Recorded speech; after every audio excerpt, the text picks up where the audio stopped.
श्री श्री सुनीता जी महाराज की जय।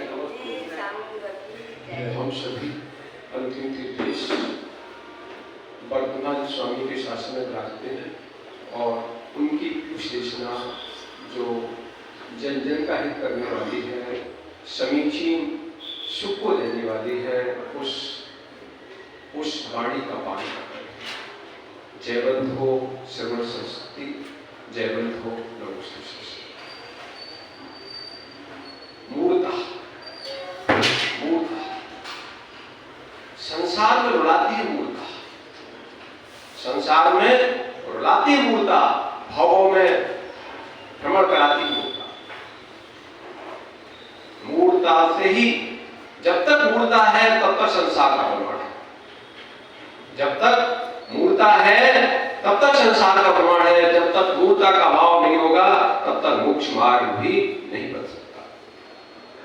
मोक्ष मार्ग तभी बनेगा जब मूर्ता का अभाव होगा। मूर्ता पर द्रव्य हमें सुख देते हैं, नवी भाई, पर द्रव्य हमें सुख देते मूर्ता, अज्ञानता। पर से सुखी होते हैं अज्ञानता, पर से दुखी होते हैं अज्ञानता, पर दुख देता है अज्ञानता, पर को सुखी कर सकते हैं अज्ञानता, मूर्ता। ये मूर्ता ने ही सबसे बड़ा नुकसान हमारा किया है। अहित करने वाली कोई है तो मूर्ता, अज्ञानता। और आंतरिक मूर्ता का समापन तभी होगा जब भाव में मूर्ता का समापन होगा।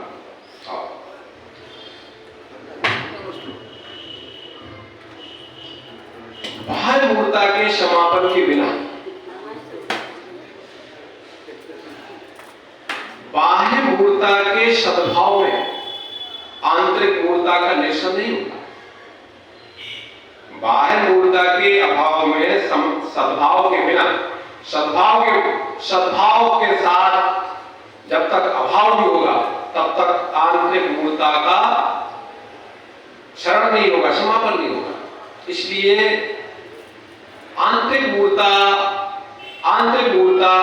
के साथ बाह्य मूर्ता को भी त्याग करना पड़ेगा। कैसी मूर्ताएं छा जाती लोगों को, लोग लगते थे भाई ये तो हमारे परिवार की परंपरा है, हमारी परंपरा की परंपरा है, अगर ऐसा नहीं करेंगे तो हमारी व्यवस्था नहीं चलेगी। अनेक मूर्ता खड़ी हो जाती है ठाकुर जी, अनेक मूर्ता हो जाती है। एक क्या हुआ, एक बेटे की शादी थी, एक जो है बेटे की शादी थी, तो बेटा जो है शादी रचा के घर आता है, शादी रचा के घर आता है, साथ में पत्नी थी। तो क्या था, घर में जो है बहुत सारी भोज सामग्री बनी थी, उनके एक बिल्ली पली थी। क्या थी, बिल्ली पली थी। तो बिल्ली क्या थी भैया, उसका तो उसको भोजन चाहिए, तो बिल्ली अपनी घूम रही थी। तो उसकी जो माँ थी बेटे की, तो देखती सोचती है कि ये बेटी जो बिल्ली घूम रही है, ये जो है कहीं जो सामग्री रखी है उसका, इसको जो है दूषित न कर दे, झूठी न कर दे, तो उसको टोकरी में ढाल देती है, टोकरी में ढाल देती है। तो जो बहू सब देख रही थी, जो नई बहू आई थी बन के, वो सब कुछ देख रही थी,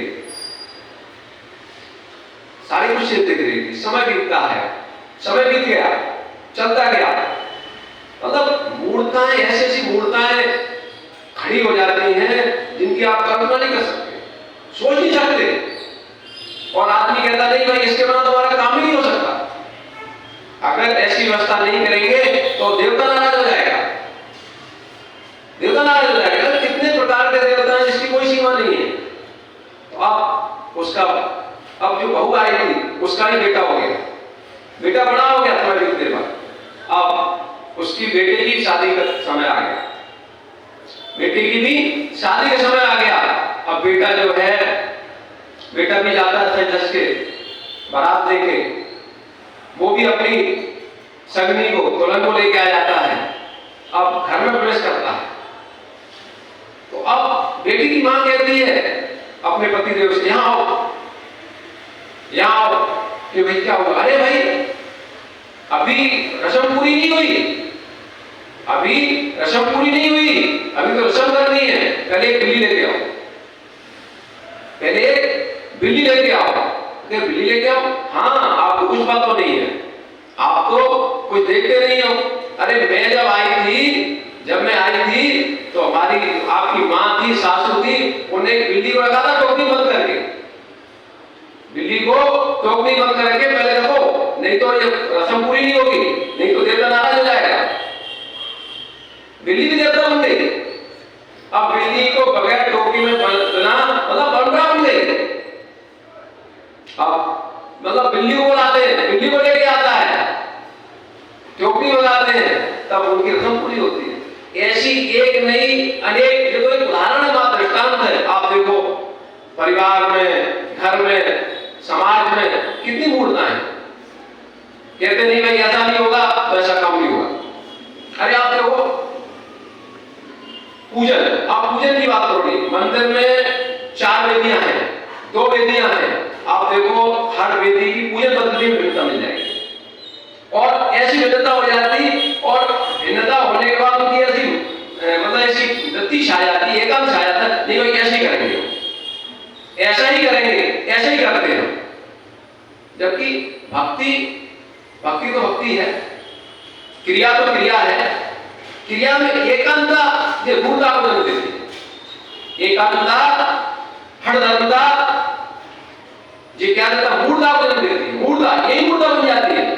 तो नहीं भाई अब ऐसा ही होगा, ऐसा ही होगा, मतलब हम पहले अभिषेक करते हैं, फिर पूजन करते हैं। कोई पहले पूजन करके अभिषेक करने लगा तो वो क्या नहीं भाई पहले पूजन करें उसके बाद अभिषेक ही करें, क्योंकि ऐसा ही चलता है। हमारे दादा पुरखे ऐसे ही करते रहे, उन्हें ये नहीं मालूम कि हमें आगम नहीं, उनके लिए दादा पुरखा ज्यादा महत्वपूर्ण है। तो बहुत सारे विषय ये मूर्ता, मतलब मूर्ता अज्ञानता, वस्तु सुख का हमने अवलोकन किया नहीं, हमने दादा परदादा ने क्या कहा बस वही हमें करना है, मतलब वही करना श्रेष्ठ है। अनादिकाल से संसार में हो रहे कर्मों क्या थी, कभी नहीं सोच पाते कि हमारा कर्तव्य है क्या और हम कर क्या रहे हैं।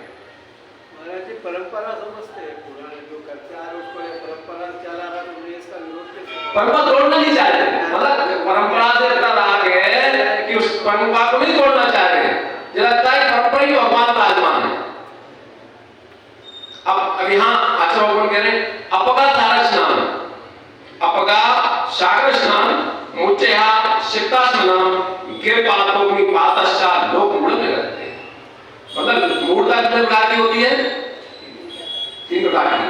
पहली मूर्ता लोक मूर्ता, देव मूर्ता, देव मूर्ता, लोक मूर्ता, गुरु मूर्ता। पहली आई देव मूर्ता, ठीक है, तो गुरु देव मूर्ता की बात कर रहे हैं। तो अपगा मतलब नदी, नदी सत्ता, इसको कहते हैं अपगा। सागर समुद्र, स्नान मतलब इसमें स्नान करना, नदी और समुद्र में स्नान करना। उच्चया, उच्च मतलब ढेर, ऊंचे ढेर लगाना। सिक्ता समना, सिक्ता मतलब बालू, अस्मना मतलब पत्थर, मतलब पत्थर और बालू के ढेर लगाना। ऐसा भी लोग करते हैं, आप देखो नहीं, नदियों के किनारे जाओ आपको ढेर मिलेंगे, वो मतलब वहां रखते हुए लगता है कि यही देवता है, लोग पूजन भी करते हैं, ढेर लगाते हैं। अब नदी में स्नान करेंगे, कर्म कर जाएंगे, पाप का क्षरण हो जाएगा, पाप का क्षरण हो जाएगा। समुद्र में जो पाप भूल जाएंगे, अपना सारे स्नान में मुच्छा सकता, मतलब हम जो है पत्थर के, कोई पत्थर के और जो बालू ढेर लगाने में ही मतलब अपनी क्या मान रहा है, अपनी जो कर्मों की स्मरण देख रहा है, पुण्य प्राप्ति का साधन मान रहा है। ये सारी मूर्ताएं गिरपातों की पातस्य, कोई कहता है कि भाई पहाड़ से गिरने पर, मतलब पहाड़ से गिरेंगे तो मृत्यु होगी पर पुण्य मिलेगा। अग्निपातश्चा, अग्नि प्रवेश करना। अब पहले प्रथा बहुत चलती थी, प्रथा बंद हो गई, अभी भी चलती है। अब तो सरकार ने भी रोक लगा दी, अभी भी। अच्छा, एक आप हो सकता है कौन सी? सती प्रथा, सती प्रथा की बात कर रहे हैं। ये पातोग्नि मतलब अग्नि में प्रवेश कर लेना। सती प्रथा चलती थी पहले, अब तो बंद हो गई, अब तो सरकार ने उधर रोक लगा दी। महाराज जी श्रेष्ठ में साधु करते हैं, अग्नि में खड़ा हो जाती है, पैर में खड़ा हो जाते हैं, ऐसी क्रिया। अब गिरपातोग्नि मतलब अग्नि में प्रवेश करना, मतलब पति की मृत्यु हो गई, अब पत्नी को जो है अग्नि प्रवेश करना मतलब जिंदा जल जाना, पुण्य का ये कैसी बात, मतलब ये मूर्ता मतलब वस्तु स्वरूप के विवेक से शून्य। हमारा मतलब कोई पहाड़ मतलब पत्थरों का ढेर लगा रहा है, बालू का ढेर लगा रहा है, उनमें जो है भगवान की कल्पना कर रहा है, देव की कल्पना कर रहा है, देवी देवताओं की पूजन कर रहा है। कोई ये कह रहा है कि नहीं जो है मतलब जो है नदियों में समुद्रों में स्नान करके पवित्र हो जाएंगे, कर्मों को धो देंगे, सुख मिल जाएगा हमें, ये सब मूर्खता। कोई जो है पहाड़ से गिर के जो है सुखी होना चाह रहा है, मतलब मृत्यु होगी तो स्वर्ग मिल जाएगा। कोई कह रहा है कि सती हो जाओ, सती होगी तो स्वर्ग मिल जाएगा, सारी मूर्खता है। ये बाह्य मूर्खता, अब तो जिसकी बाह्य मूर्खता नहीं छूटी, आंतरिक मूर्खता क्या छूट सकती है? जिसके पास बाहर में बदलना नहीं चाहता व्यक्ति, वो अंदर क्या बदल पाएगा? नहीं बदल पाएगा। प्रारंभ पहले बाहर से होता है, अंतरंग में निश्चय होता है, और परिणति बाहर से प्रारंभ होती है। मतलब बाहर की प्रवृत्ति अंतरंग का द्योतक है। यदि अंतरंग में परिणति आपकी निर्मल है तो आपकी वृत्ति में नियम से निर्मलता झलकेगी। बाहर की वृत्ति आप छल से निर्मल बना लो, ऐसा हो सकता है, पर अंदर में अगर आपकी निर्मल वृत्ति है तो बाहर में उसका प्रदर्शन अवश्य होगा, नियम से होगा।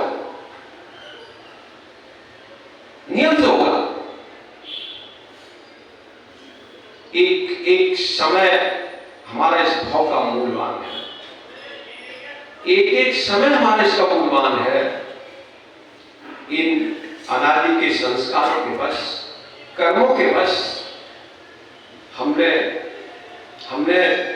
अपना जो सहज स्वरूप था, जो हमारा आनंद था, कभी उसकी ओर दृष्टिपात नहीं गया, कभी उसकी ओर ध्यान नहीं गया।